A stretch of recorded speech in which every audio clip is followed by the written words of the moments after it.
नमस्कार दोस्तों, मैं डॉक्टर अमित अहलूवालिया मुरादाबाद से ऑर्थोपेडिक सर्जन। आज हम डिस्कस करेंगे एक नई परेशानी के बारे में जिसे हम रूमेटॉइड आर्थराइटिस भी कहते हैं या कॉमन लैंग्वेज में गठिया बाय। गठिया एक ऐसी बीमारी है जो कम उम्र में भी शुरू हो सकती है। ज़्यादातर लोग इसके जो हैं वो 40-45 साल की एज में होते हैं स्टार्टिंग, पर कई बार बच्चों में भी हो सकती है, कई बार 60 के ऊपर भी हो सकती है। प्रेजेंटेशन अलग अलग तरीज में हो सकता है। फीमेल्स में थोड़ी ज़्यादा कॉमन है ये बीमारी, और इसमें थोड़ी सी परेशानी स्टार्टिंग में सिर्फ हाथों की उंगलियों से होती है। कई बार ये देखा गया है कि बाकी किसी जोड़ में कोई परेशानी नहीं होती है मरीज़ को, सिर्फ हाथ के छोटे जोड़ जो हैं, पैरों के जो छोटे जोड़ हैं, जब आप सुबह उठते हैं तो आपको एक अकड़न सी लगती है, उसमें आप फिट नहीं लगते हो अपने आप को, जैसे सोने के बाद आदमी फील करता है। जब आप उठ के थोड़ा सा काम करने लगते हैं, थोड़ी एक्टिविटी करने लगते हैं, तो वो अकड़न कम हो जाती है। तो शुरुआत तो ऐसे होती है, धीरे धीरे करके आपको कभी कभी अपने जोड़ों के अंदर सूजन भी लगने लगती है, कभी कभी लालपन भी आता है, और फिर धीरे धीरे ये आपके बाकी जोड़ों में भी परेशानी कर सकता है। इसके अंदर जबड़े का जोड़ जो है ये वाला, इसके अंदर भी परेशानी हो सकती है।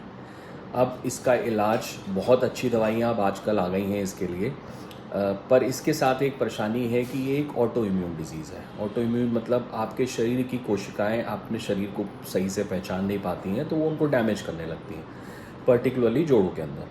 पर ऐसा नहीं है, गठिया के अंदर हार्ट की परेशानी, सांस की दिक्कत, गर्दन की हड्डियों में परेशानी, ये सब कुछ हो सकता है। तो इसका इलाज ज़रूरी इसलिए है कि अगर आप इसका इलाज नहीं करेंगे तो इसमें जो डैमेज है वो धीरे धीरे बढ़ता है, तो आपके जोड़ों में परेशानी जल्दी हो सकती है।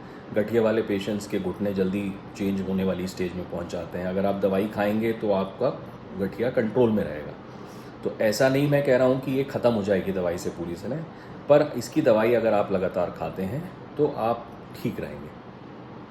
हर 3 महीने में हम इसकी कुछ लिवर, किडनी, आपके कुछ जनरल ब्लड टेस्ट होते हैं वो कराते हैं, ये देखने के लिए कि दवाइयों से आपको कोई नुकसान तो नहीं होगा। अगर आपके टेस्ट सब ठीक रहते हैं तो आप पूरी लाइफ लॉन्ग तक ये दवाई खा सकते हैं, जैसे शुगर की दवाई लोग खाते हैं वैसे ही, और बिल्कुल ठीक रहते हैं लोग। साथ साथ एक्सरसाइजेज भी करनी होती है। अगर कोई टेस्ट में गड़बड़ हो तो उस हिसाब से हम दवाइयाँ मॉडिफाई भी कर देते हैं, चेंज भी कर देते हैं। इसमें एक परेशानी ये है कि कई बार लोग हमारे पास आते हैं कि साहब मेरी गठिया की रिपोर्ट तो नॉर्मल है, पर मैं गठिया की दवाई कैसे लूँ, पर सिम्टम्स सारे उनके ऐसे होते हैं जैसे गठिया में होता है। तो ऐसी गठिया जिसके अंदर गठिया का टेस्ट, रूमेटॉइड फैक्टर या और भी जो टेस्ट होते हैं वो नेगेटिव हैं, पर गठिया के सारे सिम्टम्स हैं। एक सूजन का हम लोग टेस्ट कराते हैं, वो पॉजिटिव आता है कई केसेस में, और कोई टेस्ट पॉजिटिव नहीं आता, तो उसको हम कहते हैं सेरो नेगेटिव आर्थराइटिस।